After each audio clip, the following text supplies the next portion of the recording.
What should we expect from the Georgia Bulldogs secondary unit in 2023? I think it has potential to be the best secondary in college football. Look, I'm going to be honest about the Georgia Bulldogs, and it's been the case the last 3 seasons.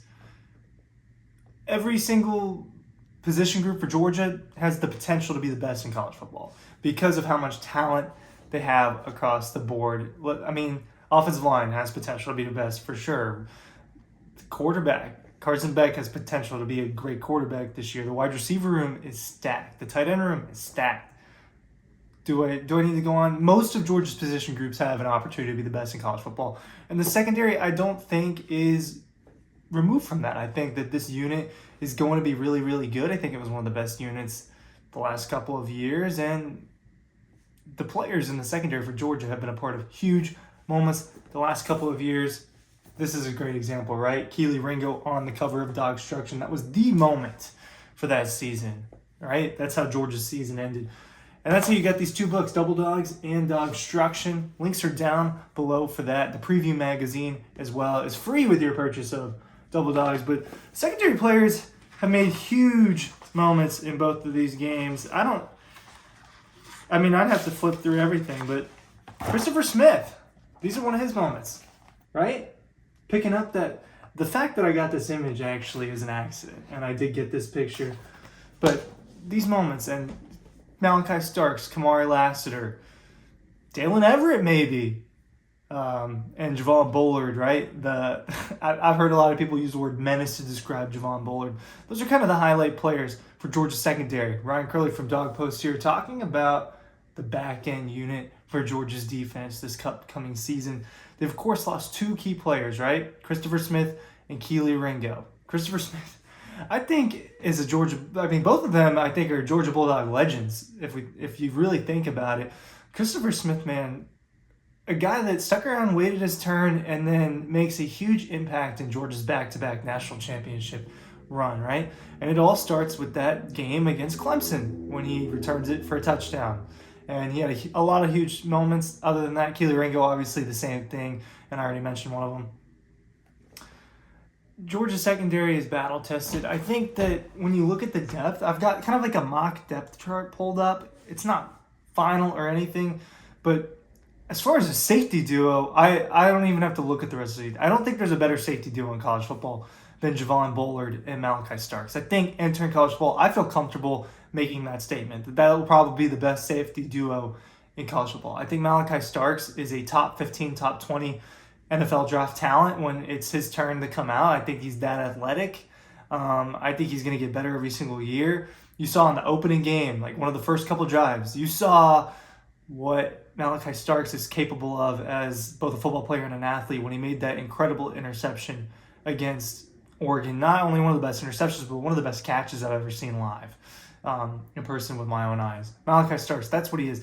And Javon Bullard is a playmaker. The Tennessee game is the first of the games in this season where he just made huge plays that completely impacted the game. Those back-to-back sacks, right? When it started raining and Tennessee, were they going to have an answer for Georgia? Well, no, not when Georgia's defense sacked them over and over in the rain. Javon Bullard having two of those. And then obviously the LSU game, the Ohio State game, the TCU game. He just makes moment after moment. 3 turnovers in the national championship against TCU. That safety duo is, I think, going to be special. And then let's look at the rest of it, right? Your cornerback 1 is going to be Kamari Lassiter. He was your cornerback 2 last season on the opposite side of Keely Ringo. He's going to be the one probably guarding the opponent's best receiver most of the time, or at least having a side to himself. It kind of depended on the matchup, what Georgia did, having people trail or giving them each one side. Now, he's not as big as Keely Ringo. Keely Ringo was a huge corner, right? 6'2", I don't know his weight. Big, fast, physical corner.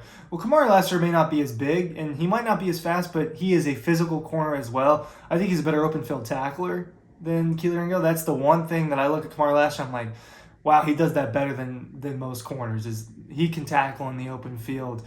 He got beat a couple times early on in the year. I think that got better as time went on during the 2022 season. He wasn't getting beat as much, and he ended up being a good corner. PFF has him as one of the top returning corners. It's interesting. I was looking at PFF does a lot of deep dive numbers, and they have a couple of the other secondaries, LSU's, Alabama.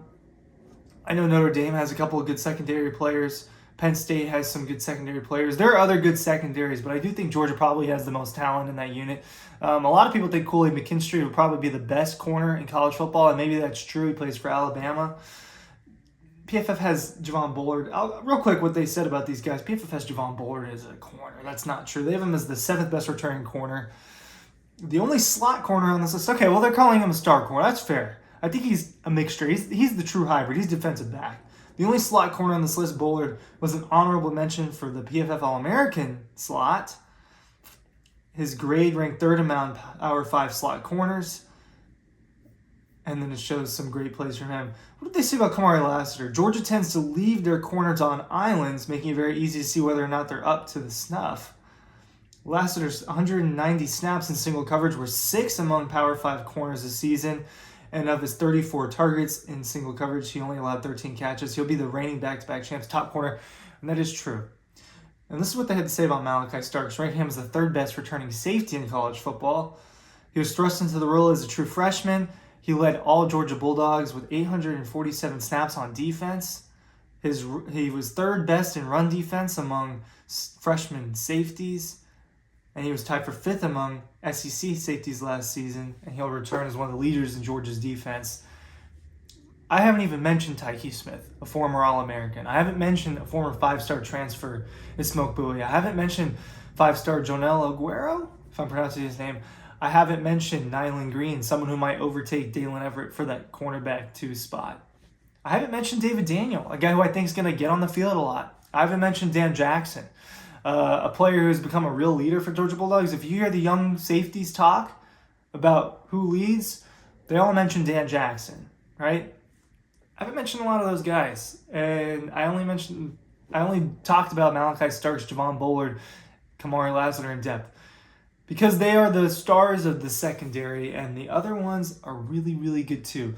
Tyke Smith I could see him playing that star role a lot. He's going to be on the field a lot. Now, I say he was a former All-American. That was 3 years ago, right? That was the COVID season. And then he transfers to Georgia. Right? Am I getting that wrong? When did that guy transfer to Georgia? That was a long time ago. Doesn't really play in 21. And in 22, he plays a little bit, right? He's not a significant part of Georgia's defense, but a guy who we know can be productive and a guy who's been in a system for a couple years now that is preparing him better than any other system has been in the last couple of years for the NFL and for just being on the football field. So Georgia secondary, I think they're in good shape despite losing 2 important pieces in Christopher Smith and Keely Ringo. What are your thoughts? Links are down below for all of Dawg Post's great literature. Thanks for watching.